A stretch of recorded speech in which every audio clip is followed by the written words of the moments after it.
নষ্ট করছোস। আর করবো না, আর করবো না।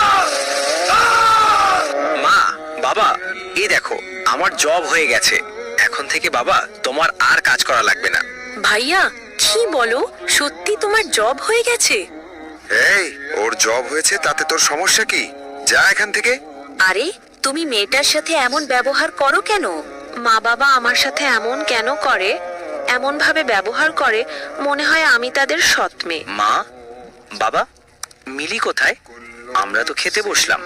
ও কি খাবার খাবে না? না, মিলির পেটে মনে হয় ক্ষুধা নাই। ক্ষুধা থাকলে আসতো। তোরটা তুই খা। মা, আমি অফিসে যাই, ঠিক আছে? ঠিক আছে বাবা, সাবধানে যাস। মা, বাবা, এই নাও, আজকে আমি বেতন পেয়েছি। কি বলছো বাবা, সত্যি? দে দে। মা, আমাকে একটা 3 পিস কিনে দিবা? এই গেছো সেখান থেকে, কয় টাকা কামাই করে রাখছিস? আচ্ছা শোনো, ছেলেটা তো অনেক কষ্ট করে আমাদের জন্য। এক কাজ করি, ছেলেটাকে সব জমি লিখে দেই।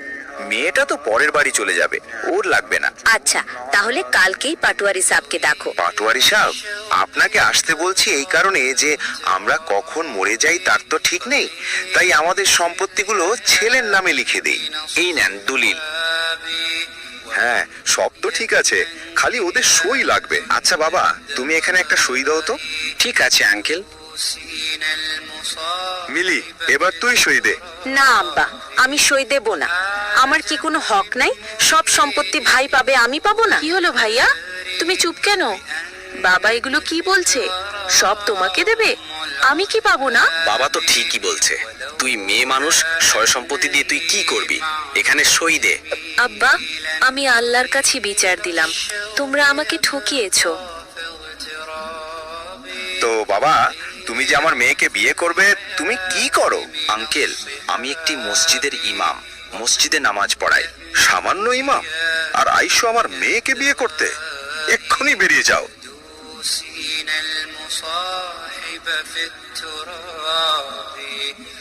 তো বাবা, তুমি কি করো? আঙ্কেল, আমি সরকারি চাকরি করি। আচ্ছা বিহাইন, বিহা কনফার্ম। ভুলে এখনই বিহাইন বলে ফেলছি। আচ্ছা, তো আগামী সপ্তাহে বিয়ে?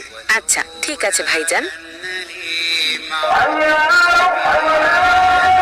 কেউ কাকা, শুনলাম আপনি নাকি আপনার মেয়েকে মেয়ের হক দেননি, এখন বলে সরকারি চেয়ে বিয়ে দিছেন। যে বাবা মা এক সন্তানকে সম্পদ বেশি দেয় এবং অন্য সন্তানকে সম্পদ কম দেয়, অথবা মেয়ের হক মেরে দিয়ে ছেলেকে দেয়, অথবা ছেলের হক মেরে মেয়েকে দিয়ে দেয়, এমন বাবা মা দুনিয়ার জমিনেও ভালো থাকতে পারে না, পরকালে ভালো থাকার তো কোনো প্রশ্নই আসে না।